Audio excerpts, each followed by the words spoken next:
Assalamualaikum warahmatullahi wabarakatuh. Bismillahirrahmanirrahim. Alhamdulillahi rabbil alamin. Wassalatu wassalamu ala asyrafil anbiya'i wal mursalin, Sayyidina wa habibina wa syafi'ina wa maulana Muhammadin wa ala alihi wa ashabihil mukramin, amma ba'd. Anakku sekalian, santriwan santriwati Pondok Pesantrenul Huda yang sedang berada di rumah, para alumni, para masyarakat, para pemirsa acara ngaji online yang saya hormati. Alhamdulillah, mari kita bersyukur kepada Allah. Berkah rahmah dan inayah Allah subhanahu wa ta'ala, kita diberikan kekuatan lahir dan batin oleh Allah, sehingga dalam keadaan suasana merebahnya wabah seperti ini, kita diberikan keselamatan oleh Allah. Mudah-mudahan aku sekalian selamat dari pengaruh wabah virus corona, dan juga anakku sekalian bukan kesehatan oleh Allah subhanahu wa ta'ala dengan terus melaksanakan kebaikan-kebaikan, salat, ngaji, ibadah, dan lain-lainnya, sehingga anakku sekalian walaupun di rumah seperti di pondok tetap melaksanakan kewajiban-kewajibannya, dan kita diberikan kebahagiaan oleh Allah, kesejahteraan oleh Allah. Semoga dosa-dosa kita diampuni oleh Allah, aib dan aurat kita semoga ditutupi oleh Allah, semoga hajat kita dikabulkan oleh Allah, kita menjadi hamba Allah yang muttaqin dan mati husnul khatimah. Ala hadhihi niyah wa ala kulli niyatin salihah. Rasul Mustafa Muhammad sallallahu alaihi wasallam. Al-Fatihah. A'udzu billahi minasyaitonir rajim. Bismillahirrahmanirrahim. Alhamdulillahi rabbil alamin.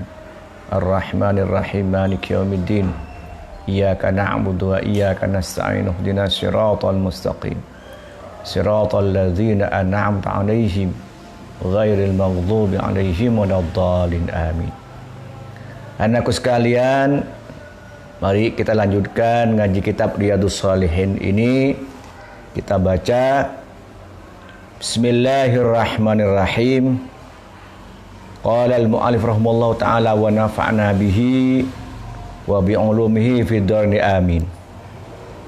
Wa an Abi Hurairah radhiyallahu anhu qala anna Nabi sallallahu alaihi wasallam qala ar-rajulu ala dini khalilihi falyanzur ahadukum man yukhalilu. Rawahu Abu Dawud wa Tirmidzi bisnadin sahih wa qala Tirmidzi haditsun hasan. Wa an Abi Hurairah, dan di sahabat Abi Hurairah, yaitu sahabat Abdurrahman bin Sakhr ad-Dausi, ini termasuk ahlus sufah, santri Rasulullah SAW. Ada Nabi Nabi Muhammad SAW qala, bersabda siapa Nabi, ar-rajulu, adapun seorang laki-laki, ala dini khalilihi, tergantung kepada agama temannya. Falyanzur, maka lihatlah, ahadukum, siapa seseorang kamu sekalian, man, siapa, yukhalilu, yang berteman dengan dia. Hadis riwayat Abi Dawud dengan sanad yang sahih. Menurut Imam Tirmidzi, hadis ini hadis hasan, hadis yang baik. Anakku sekalian, ini penting bagi Anda.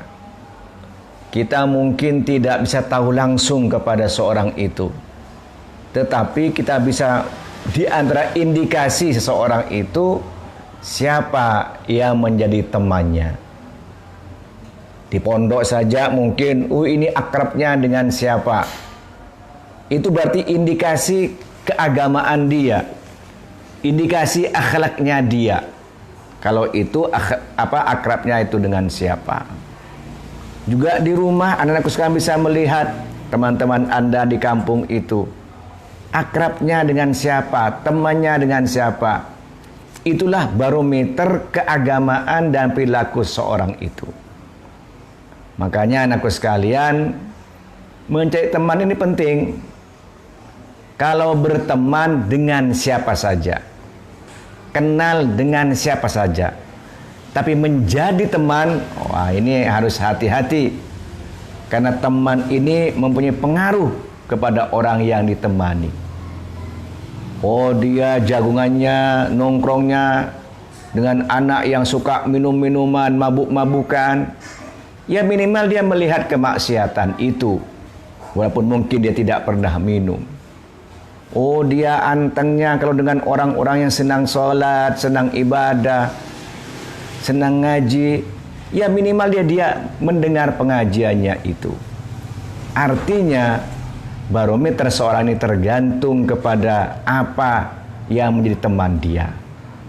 Maka dengan demikian aku sekalian, di rumah hati-hati mencari teman. Mungkin di pondok kita sudah sterilkan, kita kondisikan anak-anakku sekalian dengan teman-teman yang baik. Kita sudah usahakan diatur waktunya, mulai sebelum subuh, setelah subuh, pagi, siang, sore sudah ada semuanya bagi Anda. Ini kita harapkan Anda menjadi orang-orang yang baik. Maka dengan demikian aku sekalian, ketika di rumah hati-hati. Jangan gampang-gampang terpengaruh oleh temannya. Ada beberapa kasus santri Nurul Huda beberapa waktu yang lalu. Dia di pondok anak baik. Nah, ketika liburan, dia pamit ke orang tuanya untuk tidak mondok lagi. Pamit ke saya. Saya tanya, kenapa? Setelah saya tanya, kesimpulannya itu karena terpengaruh temannya ketika di kampungnya. Dia merasa tidak enak dengan teman-temannya itu, sehingga dia mau untuk meninggalkan pondoknya hanya untuk berteman dengan temannya itu. Hati-hati ini, hati-hati. Maka seharusnya kita berteman itu kita bukan dipengaruhi, tapi mempengaruhi, menjadi asar kepada mereka, menjadi pengaruh kepada mereka, bukan menjadi objek dari mereka. Di mana Anda itu berada, jadilah orang yang berpengaruh baik.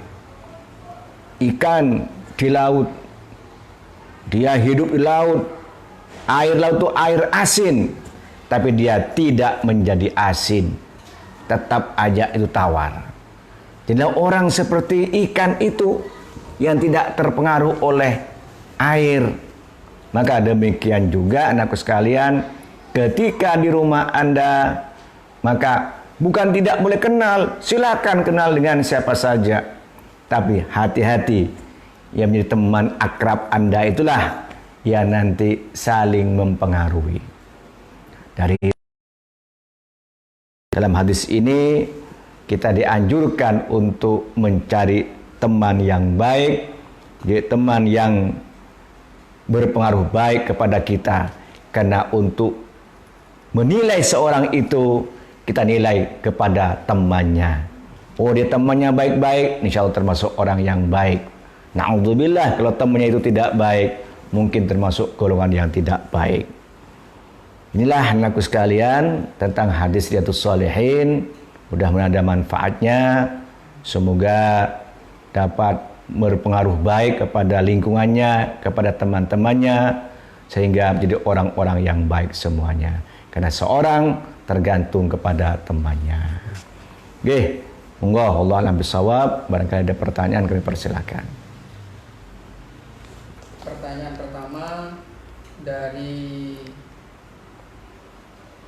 Blitar, Ramadhani mau bertanya, Kiai, bagaimana pendapat kalian bagaimana pendapat Kiai tentang seseorang orang tua, ibu atau ayah yang memasukkan anaknya pada lembaga pendidikan non-muslim? Kalau dihubungkan dengan dasar-dasar hukum agama itu bagaimana Kiai? Terima kasih jawabannya. Iya, terima kasih Ahmad Ramadhani di Blitar.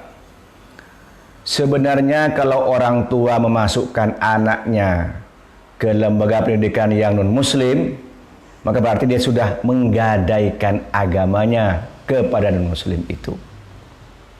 Padahal agama ini yang paling penting kepada anaknya. Agama ini yang harus ditanamkan kepada anaknya. Karena kalau sudah meninggal dunia nanti, ma ta'buduna min ba'di ya bunai. Apa yang kamu sembah wahai anakku nanti? Bukan tadi, bukan apa yang akan kamu makan nanti, bukan.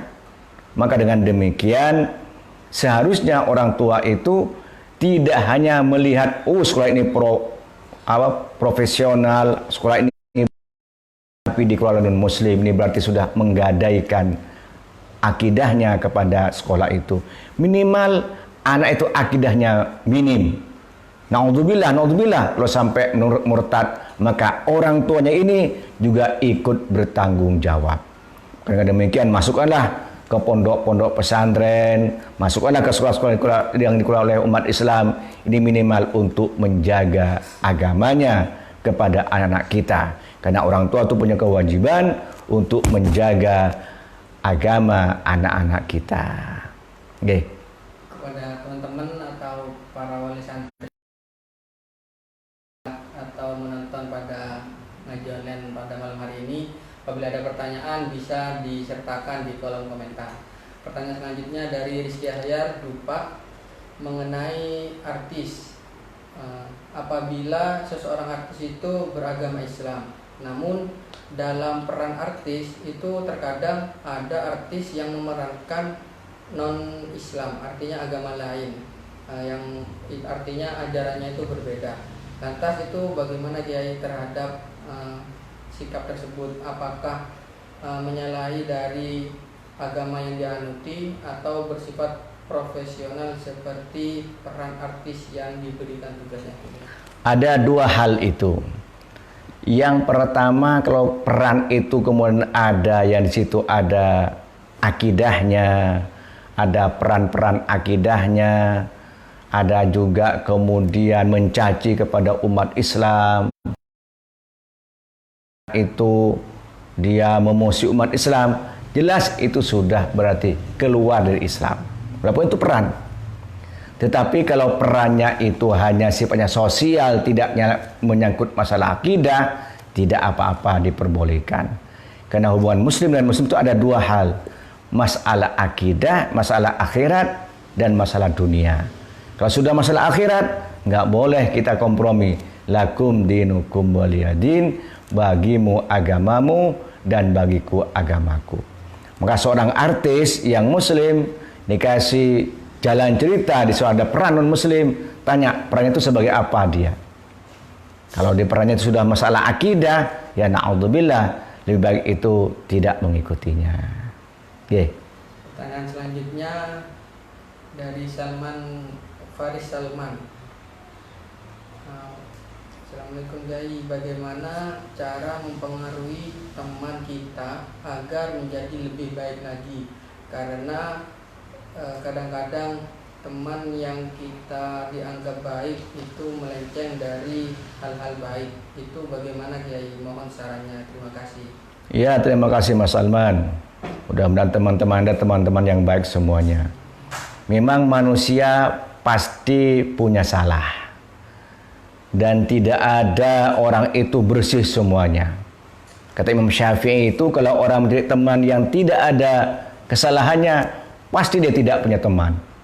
Pasti ada kekurangannya, pasti ada kekhilafannya. Nah, di sini kita ambil yang mayoritas dari anak itu. Dari mayoritas, apakah itu ada hal-hal yang salah atau tidak. Kalau mayoritas, na'udzubillah, dia senangnya ura-uraan. Ya, ini tergantung kemampuan Anda. Kalau Anda berteman dengan dia, diyakini bisa mempengaruhi dia untuk jadi baik, wajib berteman dengan dia. Ya, wajib berteman dengan dia. Dengan orang yang naudzubillah yang rusak itu Anda malah terpengaruh dengan kerusakannya, itu haram Anda berteman dengan dia. Tetapi kalau mungkin terpengaruh, mungkin tidak, ini masih dijawaz, menjadi diperbolehkan. Jadi berteman dengan orang yang tidak baik ini tergantung kemampuan Anda. Kalau bisa mempengaruhi, wajib Anda berteman itu. Dan tentu teman tidak semuanya itu tidak ada kekurangannya, pasti ada kekurangannya. Disinilah kita berteman itu saling memberi dan saling meminta, take and give dengan teman-teman kita. Okay. Terima kasih. Pertanyaan selanjutnya dari Arif Sidodadi.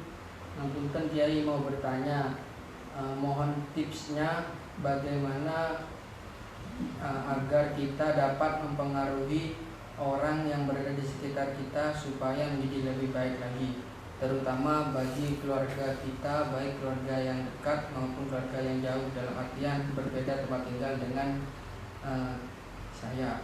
Matur nuwun. Ya. Allah berfirman, laqad kana lakum fi Rasulillahi uswatun hasanah. Benar-benar ada dalam diri Rasulullah itu uswatun hasanah, contoh tauladan yang baik. Maka supaya bisa mempengaruhi kepada teman-temannya itu, berilah contoh yang baik. Insya Allah nanti mereka lambat laun akan kagum dengan Anda dan akan mencontoh terhadap kebaikan Anda. Bukan hanya mau'idhah hasanah, tapi juga uswatun hasanah. Nggih. Yang selanjutnya dari Jumratul Tsani. Punten Kiai kula badhe tanglet, bagaimana kita menyikapi sahabat yang sudah memiliki rasa sungkan kepada kita dikarenakan usia kita lebih tua dari sahabat yang kita punya, sedangkan kita tidak mau berteman atau kita tidak mau saling sungkan kepada teman yang sudah dekat meskipun dibatasi oleh perbedaan usia yang lebih jauh. Mohon penjelasannya Kiai. Matur sembah nuwun. Ya, sama-sama. Sebenarnya itu mencari momentum-momentum apa yang bisa mencairkan. Bisa mencairkan itu apa? Umpamanya diajak makan bareng, diajak main bareng, di situ tidak sungkan-sungkanan sudah. Ya, saya dahulu waktu di pondok itu dengan ustadz saya main bulu tangkis, ya biasa, tak cemis tak biasa itu. Karena itu dalam hal itu sama, kita sama-sama main bulu tangkis. Tapi setelah di luar, ya beliau itu adalah ustadz saya yang harus kita hormati. Jadi bagus kalau Anda yang lebih tua itu bisa ngayomi kepada yang lebih muda, bisa membimbing kepada yang lebih muda. Dan alhamdulillah juga yang lebih muda sudah menghormati kepada Anda, sudah sungkan kepada Anda. Tapi tolong jangan sampailah kemudian kesungkanan itu membuat tidak akrab antar teman itu. Ya. Pertanyaan selanjutnya dari Azam Kapas Nadia. Kita mau bertanya, Kiai, pernah mendengarkan hadis bahwasanya kalau kita senyum kepada saudara ataupun orang yang berada di sekitar itu dianggap sedekah. Lantas yang saya tanyakan, Kiai, apabila kita bertatap muka dengan orang yang tidak kenal tetapi kita ingin mengamalkan hadis tersebut, itu bagaimana, Kiai? Apakah menyalahi dari yang pernah saya dengar itu? Iya, benar yang Anda dengar itu. Ada hadis tabassumuka li akhika shadaqah. Tersenyummu, misemu terhadap saudaramu itu adalah shadaqah. Tentu senyum itu senyum dengan penghormatan, bukan senyum sinis, bukan senyum menggoda, tapi senyum penghormatan kepada temanmu. Kepada siapa? Kepada siapa saja. Anda ketemu dengan orang, ya senyum. Itu orang itu senang. Alhamdulillah dia nyapa kepada saya. Beda kalau senyum tuh senyum sinis, modelnya sinis, lain.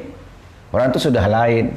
Atau mungkin Anda ketemu dengan lawan jenisnya, senyum, tapi goda, itu juga lain. Ya, kadang-kadang saya ini kalau pulang dari masjid itu ke sini, di jalan ketemu dengan tetangga-tangga yang duduk, saya pamit, ya, senyum, itu sudah sedekah. Maka sedekah ini tidak berupa uang, tidak berupa harta, tetapi berupa jasa juga bisa punya nilai sedekah. Beda dengan infak, kalau infak itu berupa harta. Maka tabassumuka li akhika sedekah. Senyummu kepada saudaramu itu sedekah. Maka kalau tidak punya uang, ya senyum-senyum aja. Sudah dapat pahala itu. Hanya senyum itu penghormatan dan keakraban kepada saudaramu itu. Oke. Pertanyaan selanjutnya dari Lailatus Somia. Kemudian dia mau bertanya di beda tema. Pertanyaannya, apakah takdir itu bisa dirubah dengan doa kiai? Misalnya ketetapannya si A itu buruk, namun si A ini istiqomah berdoa agar suatu saat jodohnya baik. Nah, itu apakah dapat merubah takdir yang sudah ada? Kiai, mohon penjelasannya. Terima kasih. Ya, rupanya sudah ada inceran ini. Ya, begini, takdir itu ada dua, ada yang mubrom, ada yang muallak namanya. Yang mubrom itu yang pasti, gak bisa dirubah, itu mubrom. Ya, dan takdir tidak ada yang tahu, Ya.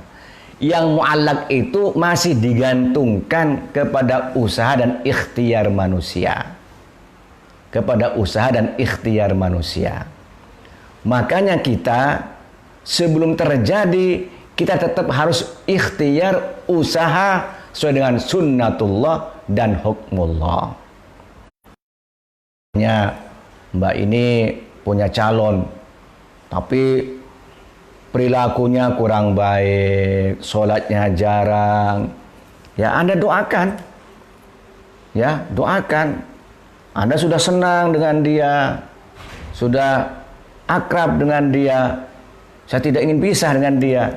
Ya, doakan, mudah-mudahan dengan doa Anda ini dia berubah setelah menikah menjadi orang baik, rajin sholat, rajin ibadah.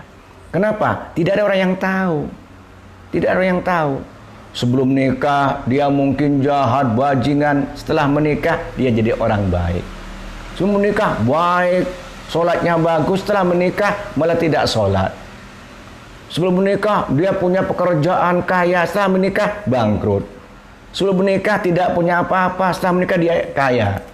Yang jelas qada qadar Allah itu tidak ada yang tahu.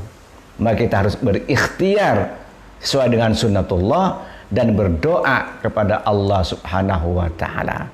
Karena doa itulah silahul mukmin, senjatanya orang yang beriman. Okay.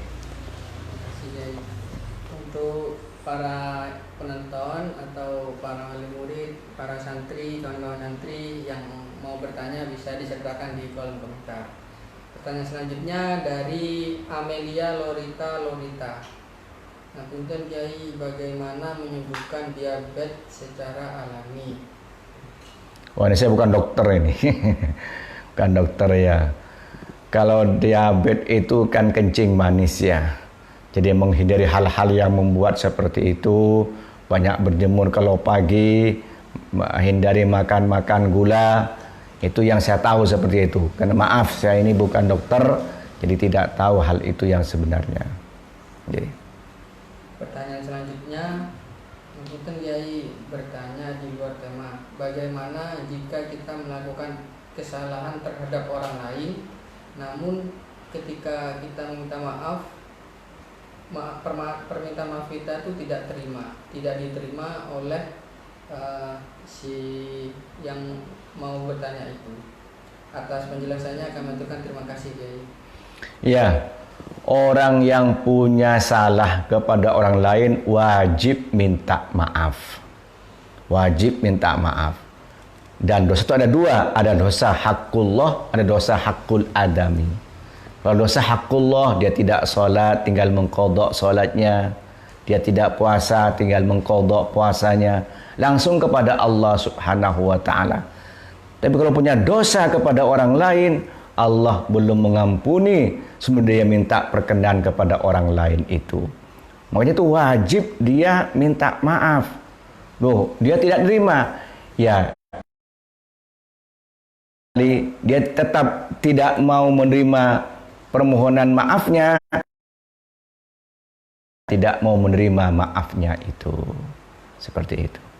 Pertanyaan dari Aziz Putra, bagaimana Kiai karena takut kena virus? Bagaimana hukumnya Kiai? Atas jawabannya komentarkan, terima kasih.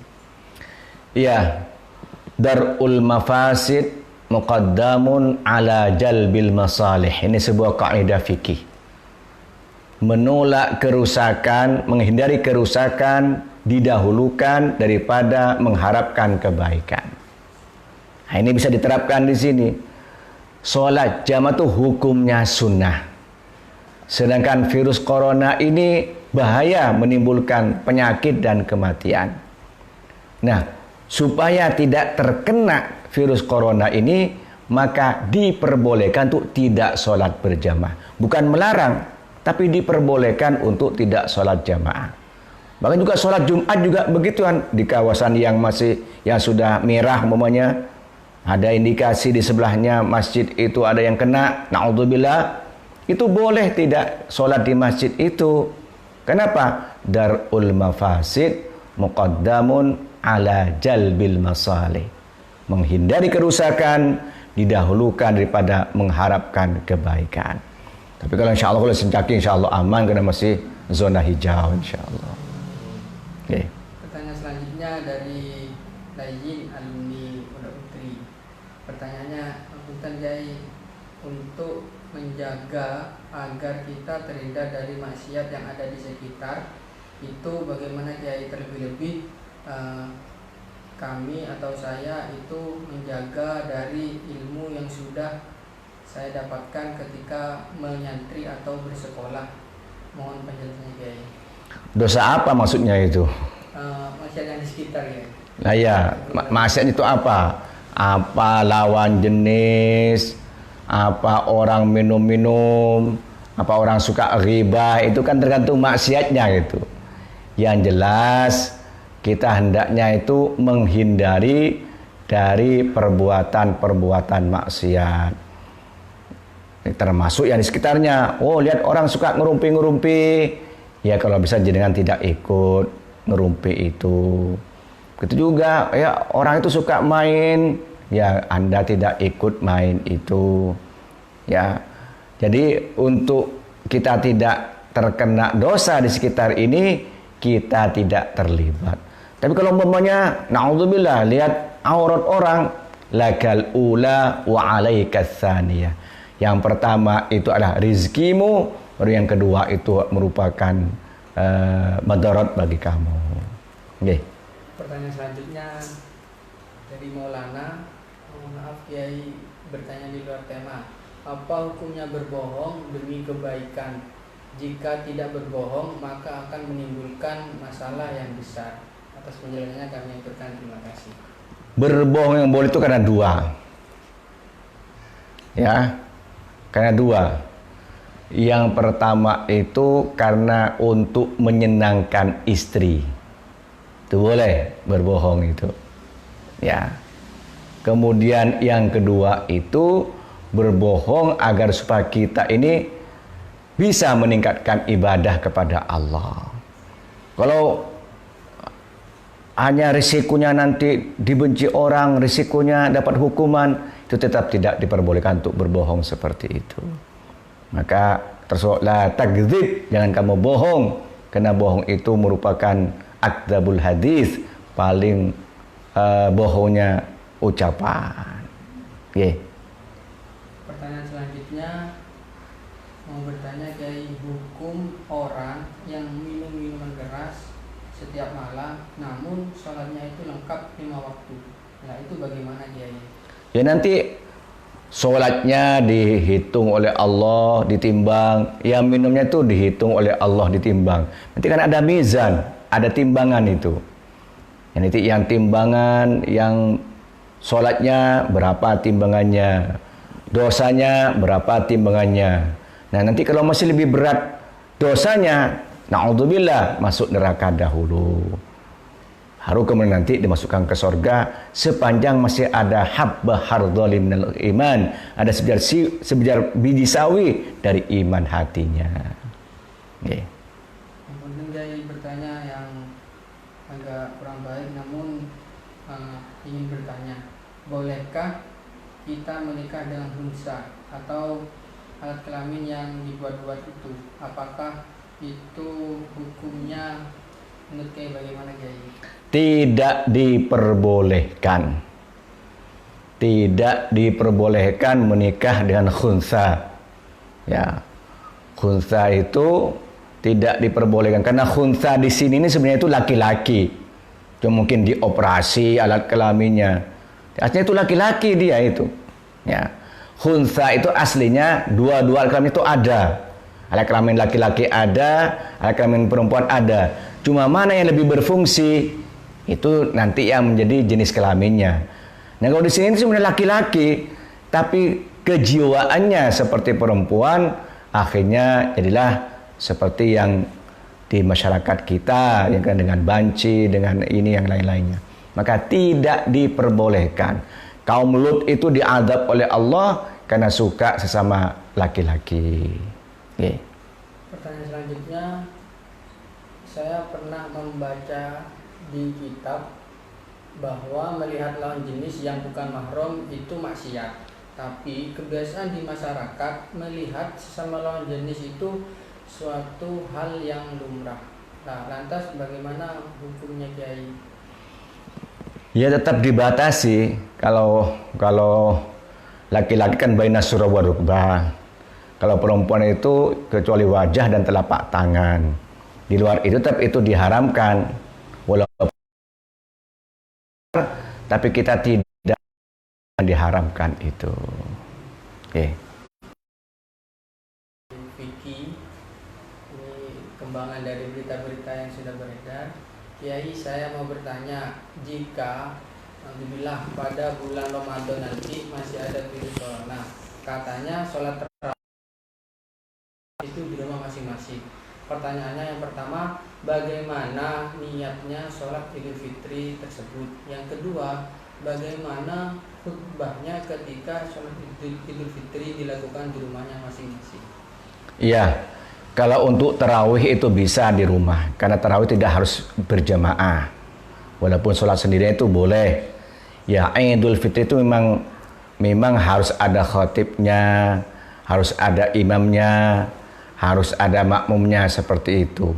Jika di rumah itu ada warga 7 orang, sebagai pendapat ulama bisa dilaksanakan di rumah itu. Nah mudah-mudahan tidak sampai Idul Fitri lah. Nanti kita bisa sholat Idul Fitri bersama-sama. Pertanyaan selanjutnya dari Arif. Dokter Kiai mau bertanya, saya pernah mendengar bahwa ada orang yang menikah dengan jin atau alam gaib. Nah itu bagaimana dia, apakah diperbolehkan? Terus Tidak mungkin manusia itu menikah dengan jin, karena lain jenis, ya, lain asal usulnya.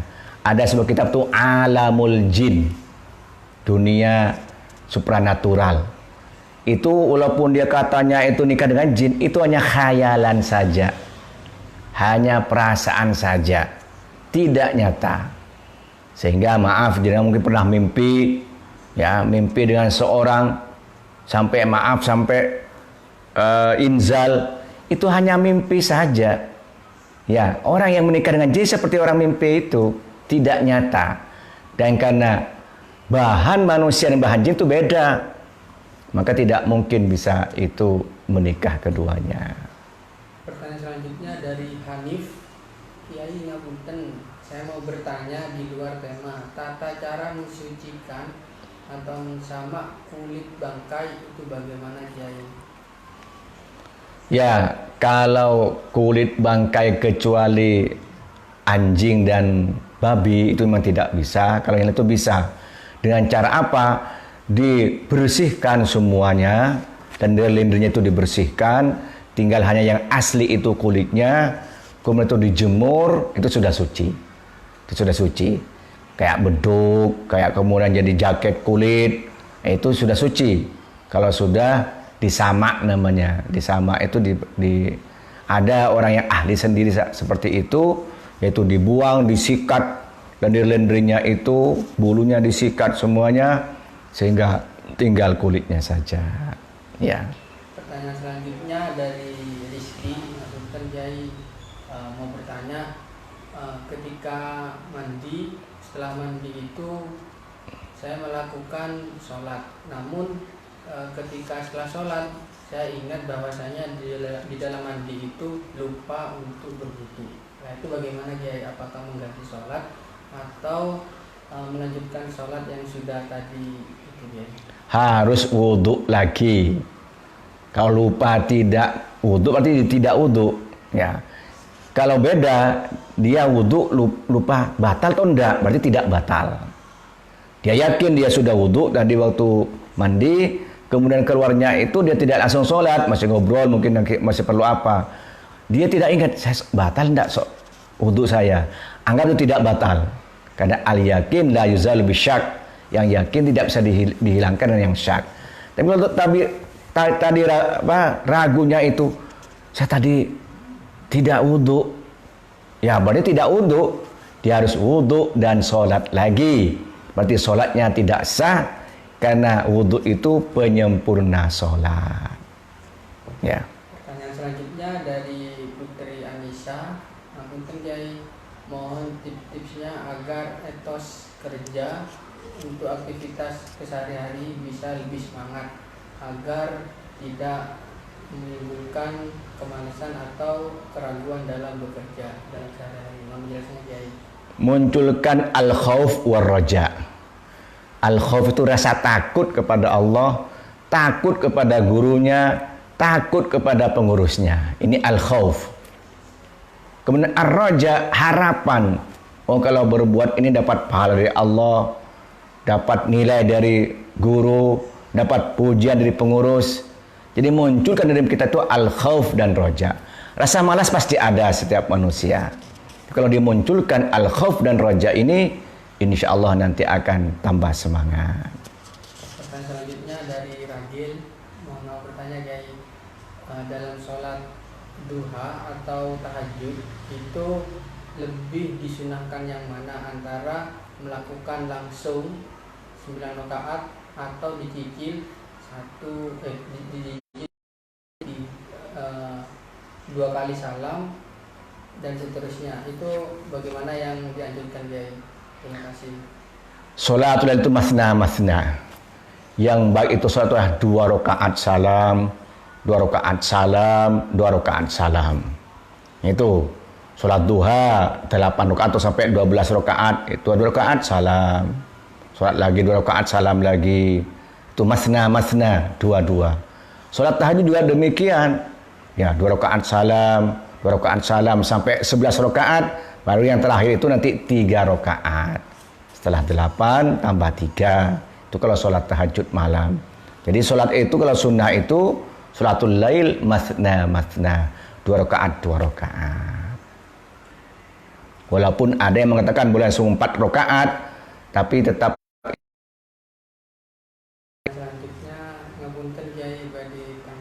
Ketika memikirkan lawan jenis atau seseorang yang kita kagumi, namun kita berusaha untuk menghilangkannya dari pikiran kita agar tidak selalu menghantui diri kita. Dengan demikian, apakah kita termasuk melakukan zina dalam pikiran? Mohon penjelasannya Kiai. Terima atas jawabannya. Ya, zina itu ada zina hakiki, ada zina majazi namanya. Na'udzubillah, zina hakiki itu ada itu iltiqaul khitanain. Ketemunya 2 khitan itu. Zina majazi itu ya berpikir tentang hal-hal yang romantis seperti itu, melihat aurat orang, mendengar orang berbicara masalah bicara yang porno, itu sudah zina namanya, tapi zina majazi. Itu sudah berdosa. Nah, kita semua diselamatkan oleh Allah Subhanahu wa taala. Okay. Pertanyaan selanjutnya dari Albab, gimana tanggapan Kiai terkait pelarangan menghadiri sholat Jumat dan sholat berjamaah akibat wabah yang semakin terasa darurat ini, Kiai? Mohon penjelasannya. Iya, fatwa MUI itu tidak melarang, tetapi bagi zona merah di lingkungan itu sudah ada yang terkena, naudzubillah, ya, wabah penyakit corona itu, maka seseorang boleh tidak melaksanakan sholat jamaah, boleh tidak melaksanakan sholat Jumat, bukan melarang. Jadi kalau masih ingin, ya mencarilah masjid yang melaksanakan sholat Jumat. Sekarang rumahnya, buahnya di mana Albab rumahnya itu? Pasar Turi rumahnya. Sana nggak ada sholat umumnya. Datang ke Nur Huda, insya Allah masih ada sholat Jumat. Seperti itu Albab. Ya. Pertanyaan selanjutnya, sekarang marak-maraknya hadis tentang 15 Ramadan jatuh pada hari Jumat, itu akan datang dukhon. Kedudukan hadis ini bagaimana, Kiai? Ya, itu memang ada hadis yang seperti itu, bahwa dukhon itu nanti akan lebih berbahaya. Tentang kedudukan hadis itu memang khilaf ulama, ada yang mengatakan kuat, ada yang mengatakan tidak. Tetapi kita hendaknya husnudzon saja kepada Allah, baik sangka kepada Allah, karena ana inda dzanni abdi bi, aku tergantung prasangka praduga hambaku. Sudahlah kita husnudzon kepada Allah, kita semua diselamatkan oleh Allah, kita diberikan keselamatan oleh Allah, bebas dari corona dan lain-lainnya. Pertanyaan selanjutnya dari Riztam, jadi kadang-kadang ketika bangun tidur itu perasaan kadang-kadang senang, kadang-kadang merasakan kegelisahan. Nah, itu apa yang menunjukkan hal tersebut, Kiai? Mohon mungkin ada amalan yang agar ketika bangun tidur itu merasa semangat terus dan tidak merasakan kegelisahan itu sendiri, Kiai. Terima kasih, Kiai. Iya, sebelum tidur baca ayat kursi dahulu, baca surah Al-Ikhlas dahulu, baca doa Bismillahirrahmanirrahim ahya wa amut. Kemudian bangun tidur juga baca Alhamdulillah ahyana ba'da ma'atana wa ba'da ma'amatana wa ilaihin nusyur. Itu, dan kemudian hendaknya optimis kepada anugerah Allah Subhanahu wa taala. Kalau gelisah, kita kembalikan kepada hal-hal yang baik. Apa yang menggelisahkan itu? Sehingga kita nanti terbebas dari kegelisahan itu. Yeah. Untuk teman-teman yang online, jadi pertanyaan mungkin bisa segera disampaikan karena mungkin beberapa waktu lagi akan diselesaikan. Kita lanjut pertanyaan selanjutnya, pertanyaan dari Dewi. Mungkin Kiai, sebenarnya untuk masalah jilbab atau kerudung itu bagaimana, Kiai? Soalnya di Indonesia sendiri itu banyak macam-macamnya, ada yang separuh, ada yang ditutupi semua rambutnya. Yang benar itu seperti apa, Kiai? Mohon penjelasannya. Yang sepakat ulama itu harus ditutupi semua anggota tubuh wanita ilal wajha wal kaffain, kecuali muka dan telapak tangan. Jadi maaf, mungkin orang-orang dahulu itu pakai kerudung, rambutnya masih kelihatan. Ya sebenarnya itu belum sempurna. Ya hendaknya itu ditutupi semuanya, rambut tidak terlihat, hanya wajah. Wajah itu sampai tumbuhnya rambut dan sampai di bawah dagu, sampai di antara dua telinga. Ini wajah. Ya, harus tertutup selain itu. Dan wal kaffain, dua telapak tangan. Adapun pakai cadar itu khilaf ulama. Ada yang mengatakan itu dianjurkan kalau itu makhafatal fitnah. Untuk masuk ke rumahnya Siti Asma, adiknya Siti Aisyah. Waktu itu Siti Asma masih kecil. Ya, masih kecil tapi sudah balik, sudah haid dia. Lalu pakaian kan di rumah tidak kemana-mana, dia pakaian santai aja, tidak pakai jilbab, tidak pakai ini. Rasulullah masuk ke rumahnya itu, Rasulullah tutuplah illa hadza wa hadza. Tutuplah Asma kecuali wajah dan telapak tangan ini. Maka dari itu berdasarkan hadis itu yang harus ditutup yaitu semua anggota tubuh kecuali wajah dan telapak tangan. Pertanyaan selanjutnya dari Rizal. Mohon maaf bertanya Kiai, sebenarnya laki-laki yang dikatakan gagah itu seperti apa Kiai? Karena terkadang mendengar laki yang gagah itu yang sedikit berbicara, banyak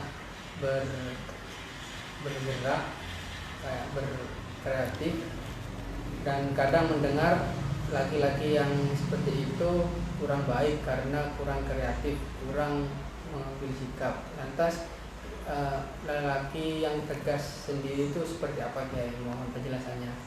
Tergantung kepada kondisi. Ada seorang laki-laki tidak banyak bicara kepada suatu hal yang memang tidak harus banyak bicara. Perlu banyak bicara ketika diminta untuk banyak bicara. Sekarang punya ngaji, sudah. Laki-laki yang gagah itu nggak usah ngaji, nggak usah banyak bicara, diam aja. Ya orang mau mendengar apa? Kita harus banyak bicara, tadi bicara terus ini gitu ya. Tetapi ada waktunya, ada situasi, kita tidak usah bicara. Memperhatikan saja, lihat aja, nanti berikan kesimpulan. Jadi bicara dan tidak ini tergantung kepada kondisi. Bicaralah ketika diperlukan dan tidak usah bicara kalau tidak diperlukan. Mohon maaf pada teman-teman yang online, pertanyaan terakhir yang dibacakan karena di sini kita dengarkan kesan-kesan Kiai. Pertanyaan terakhir dari Hafiz Alwan. Maaf Kiai, kalau saya mengunjungi nenek di kampung di Nganjuk, tetapi azan zuhurnya jam 13.30, setengah 2. Azan asarnya itu 16.30, setengah 5. Apakah saya mengikuti azan di tempat itu atau berpatokan dari tempat asal saya di Surabaya Kiai? Mohon penjelasannya. Berpatokan kepada masuknya waktu di mana Anda berada. Gitu ya. Mungkin sana adanya diundurkan karena orang masih sawah, belum pulang sehingga adanya itu diundurkan. Tapi sudah masuk waktu. Maunya sekarang ini kalau di Nganjuk ya mungkin beda 10 sampai 20 menit dengan Surabaya inilah. Ya. Di sini masuk adzan zuhur itu 11.35 umumnya. Ya, di sana anggaplah 11.50. Ya, Anda jam 12 sudah harus sholat seharusnya.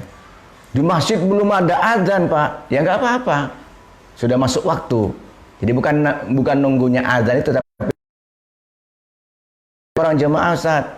Ya, saya sendiri. Ya berarti tidak usah berjamaah kalau seperti itu. Tapi kalau mau nunggu berjamaah, ya nunggunya adzan yang ada di masjid itu. Makanya bukan di mana dia berasal, tapi di mana dia berada sesuai dengan masuknya waktu, bukan adzan yang dikumandangkan. Ya. Mari teman-teman yang hadir di online dan juga para santri dan wali santri, kita dengarkan. Akan ditutup dengan doa. Iya, kami pesankan insya Allah lusa, Rabu malam Kamis itu ada nisfu Sya'ban. Saya mengharapkan kepada para santri bisa melaksanakan nisfu Sya'ban itu habis maghrib baca Yasin 3 kali. Yasin yang pertama kita niatkan semoga kita panjang umur semuanya. Yasin yang ketiga kita doa kepada Allah semoga kita dibebaskan, dijauhkan dari malapetaka dan bencana dan segala hal-hal yang tidak mengenakkan kita. Nah, Yasin yang ketiga, semoga kita diberikan kecukupan oleh Allah, tidak butuh kepada manusia. Kami harapkan anakku sekalian, nanti di malam Kamis, habis maghrib kita nisfu Sya'ban semuanya. Semoga kita semua menjadi hamba Allah yang dapat ridho dari Allah Subhanahu wa taala. Semoga dosa-dosa kita diampuni oleh Allah. Semoga aib dan aurat kita semua ditutupi oleh Allah. Kita menjadi hamba Allah yang muttaqin dan mati husnul khatimah. Bismillahirrahmanirrahim. Falakal hamdu ya ma'bud. Allahumma anfa'na bima 'allamtana wa 'allimna ma yanfa'una warzuqna 'ilman yanfa'una wa zidna 'ilman walhamdulillah kulli hal. Allahumma la tad'ina hadza dhanban illa ghafartah wala hamman illa farajtah, wala dayna illa qadaitah, wala saqaman illa syafaitah, wala masalan illa yassartah, wala hajatun dunya wal akhirah yaqulu tasawwuka ala kulli syai'in qadir. Allahumma adfa'anna al-bala wal waba wa zina wa zalazil wal mihan wa su'al fitnah min dhahar min hawa batan min badina hadha khassah min budusnya amma ya rabbal alamin. Allahumma salimna wal muslimin, Allahumma salimna min kullil afat, Allahumma salimna min kullil masaib, Allahumma salimna min kulli ma yaram, Allahumma salimna min virus corona ya Allah. Allahumma tawwab ya ghafar sarustul awrati wa ya Allah la siyama Rabbana atina fid dunya hasanah wa fil akhirati hasanah wa qina adzabannar. Walhamdulillah min barakatil Fatihah. A'udzu billahi minasyaitonir.